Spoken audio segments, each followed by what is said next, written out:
Gente de Reddit, ¿qué truco es tan bueno que necesitan compartirlo? Hacer muchas preguntas hace que la gente te aprecie más. No preguntas al azar, sino que sigan el hilo de la conversación y profundicen en lo que la otra persona dice. Eso muestra que estás prestando atención de verdad, no solo esperando tu turno para hablar. A la gente le encanta hablar sobre su vida, y si pareces realmente interesado, aunque no siempre lo estés, lo van a notar y responder con más entusiasmo. Usaba esta técnica en la universidad porque no soportaba la idea de tener que responder preguntas frente a un grupo. Si te encuentras en una situación grupal donde alguien, un profesor, tutor, jefe, etc., está haciendo preguntas que deben ser respondidas y quieres evitar que te elijan, aquí va mi consejo. Si esa persona te mira fijamente mientras formula la pregunta, justo antes de que termine de hablar, desvía la mirada hacia otra persona del grupo y manténla ahí. En ese momento final, su atención se dirige hacia quien estás mirando, y esa persona sentirá la presión de responder. Si, en cambio, empieza la pregunta mirando a otra persona, entonces tú también mira a esa persona y mantén la mirada. Así evitas que el contacto visual te convierta en el objetivo. No lo uses demasiado seguido con la misma persona, porque eventualmente se dará cuenta. Yo trabajaba en mantenimiento para un distrito escolar enorme. Siempre que me enviaban a una escuela donde el personal de oficina tenía fama de ser malhumorado, quejumbroso y difícil, tenía una especie de rutina que repetía cada vez que llegaba. Entraba a la oficina con una gran sonrisa, actuando como si fuera la persona más amable del mundo, como un perrito simpático que no tiene ni idea de que esa escuela es famosa por tener administrativos gruñones. Entonces, en el momento justo, dejaba caer un comentario casual como, de verdad me gusta venir a esta escuela, todos aquí son muy amables. Es como un hechizo. Los gruñones siempre intentaban estar a la altura de esa visión exageradamente positiva que yo tenía de ellos, y al menos se comportaban de forma razonable, si no es que directamente agradables. Siempre sentí que era como hacer trampa, pero en realidad lo único que hacía era darles un ejemplo que ellos querían imitar. Claro que también ayudaba que yo era el tipo que enviaban cuando nadie más podía arreglar el problema, porque yo siempre lo solucionaba.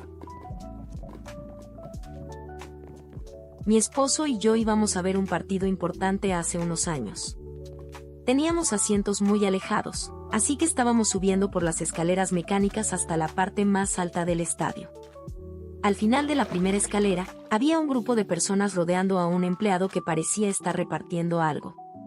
Nos acercamos a ver de qué se trataba, y cuando estuvimos más cerca vimos que estaba dando mejoras gratuitas de entradas. Cuando llegó nuestro turno, le dije, ¿podría darme 2, por favor? Él apartó la mitad del montón de boletos y empezó a revisar los que estaban en el fondo. Me dijo, eres la primera persona que me dice, por favor, así que te voy a dar los mejores asientos que pueda encontrar. La primera vez que tuve que hablar frente a mucha gente fue en una reunión de trabajo. Me habían pedido presentar un informe, nada complicado, pero el momento en que todos giraron la cabeza hacia mí, sentí como si me hubieran empujado a un escenario sin aviso. Las manos me temblaban, la voz se me quebraba, y tenía esa sensación en el pecho como si me faltara el aire. Estaba convencido de que iban a notar lo nervioso que estaba. Un compañero, que ya había pasado por eso, me susurró antes de empezar, finge un bostezo, engaña al cuerpo. Pensé que era una tontería, pero lo hice. Bostecé 2 veces, respiré profundo y, sorprendentemente, empecé a sentirme más tranquilo. Ya no parecía que me iban a descubrir, y eso me dio el impulso para empezar. Después de eso, fui aprendiendo a manejar la situación. Descubrí que si no enfocaba a nadie en particular, el público se volvía una especie de neblina. También empecé a llevar siempre un bolígrafo conmigo, algo pequeño que pudiera apretar para que no se notaran los temblores. Y si la voz me fallaba, no me angustiaba, tosía un poco, tomaba agua, y decía con calma disculpen, creo que hablé muy rápido. Pero lo que más me ayudó fue ensayar. Empecé a practicar las presentaciones en casa, en voz alta, incluso frente al espejo. Grababa mi voz, me corregía, lo repetía todo hasta que sentía que no tenía que pensar en cada palabra. Cuando empiezas el día haciendo tu cama, por simple que parezca, ya estás ganando. Es una pequeña victoria, la primera tarea completada, y te da una sensación de orden y control que se contagia al resto del día. Después de eso, te es más fácil encarar la siguiente tarea, y luego otra, y cuando te das cuenta, el día está lleno de logros. Además, hacer la cama te recuerda que los pequeños hábitos importan. Si cuidas los detalles, estás entrenando la disciplina necesaria para manejar los desafíos grandes. Y si el día resulta un desastre, al menos llegarás a casa y verás algo que hiciste bien. Tu cama estará hecha. Y eso, aunque sea mínimo, te da la esperanza de que mañana puede ir mejor. Cambiar el mundo suena enorme, pero tal vez empieza ahí, en algo tan sencillo como alisar las sábanas cada mañana.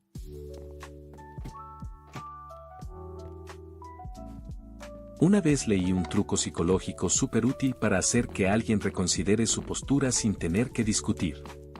En lugar de decir estás equivocado o soltar tu argumento de golpe, repites lo que la otra persona dijo pero en forma de duda, como si lo estuvieras procesando. Algo como: ¿dejar todo para la otra semana? Ese silencio después, esa pausa, hace que la otra persona sola vuelva a pensar lo que dijo. No se siente atacada, pero empieza a dudar de su idea.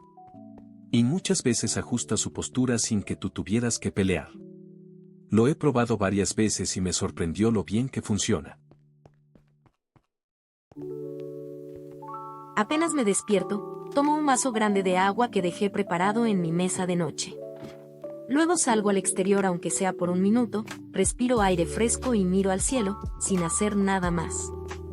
Lo hago desde hace semanas y nunca me había sentido tan bien al levantarme.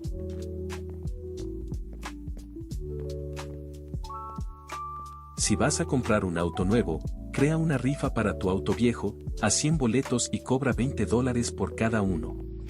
Anuncia al ganador y dile que espere una semana para recogerlo.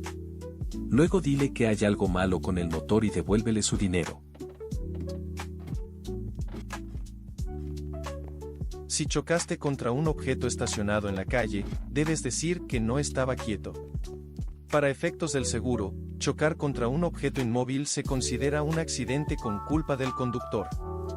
En cambio, chocar contra algo que se movía en la vía se considera un reclamo por daños no provocados por el conductor, como los que causa el clima cuando el auto está estacionado. Cuando mi mamá buscaba trabajo, mi papá llamaba a la empresa haciéndose pasar por un periodista y organizaba una entrevista telefónica con el jefe. Elegía al azar un nombre de la sección de negocios del diario y fingía ser ese reportero. Luego le preguntaba al jefe sobre qué intentaba hacer la organización, cómo funcionaba y qué tipo de personas buscaban al contratar. Le decía que la charla era fuera de registro, así que el jefe solía compartir detalles que no eran públicos. Después, mi mamá usaba esa información para decirle al jefe justo lo que quería escuchar durante la entrevista de trabajo. Ya no compro autos nuevos. Apenas salen del concesionario, pierden entre un 15 y un 20% de su valor, incluso sin haber sido utilizados. Ahora prefiero buscar vehículos con menos de un año de uso y bajo kilometraje, es básicamente lo mismo que un auto nuevo, pero a un precio mucho menor. De esa forma, he podido ahorrarme mucho dinero. Una de las maneras más efectivas de generar aprecio y confianza es dar cumplidos sinceros y auténticos. La idea no es adular de manera exagerada, sino reconocer y mencionar de forma honesta alguna cualidad o logro real de la otra persona. En lugar de usar frases vacías, enfocarse en aquello que realmente destaca de la persona. Esto no solo mejora las relaciones interpersonales, sino que también te posiciona como alguien atento y empático. La mejor forma de hacer algo cuando no tienes ganas es comprometerte a hacerlo solo por 5 minutos. Es como quitarle la presión al inicio, te dices, solo lo haré por 5 minutos, y, en ese breve tiempo, la resistencia se reduce. Muchas veces, una vez que empiezas, encuentras el impulso y sigues haciendo más sin darte cuenta. La mejor forma de construir un hábito es verte a ti mismo como la persona que ya lo practica. En lugar de decir, no, gracias, intento no fumar, di no, gracias, no fumo. Esa sutil diferencia en la forma de expresarlo te ayuda a identificarte con la meta. Al afirmar quién eres, refuerzas tu identidad y, poco a poco, el comportamiento se vuelve natural. Es un truco simple, pero muy poderoso.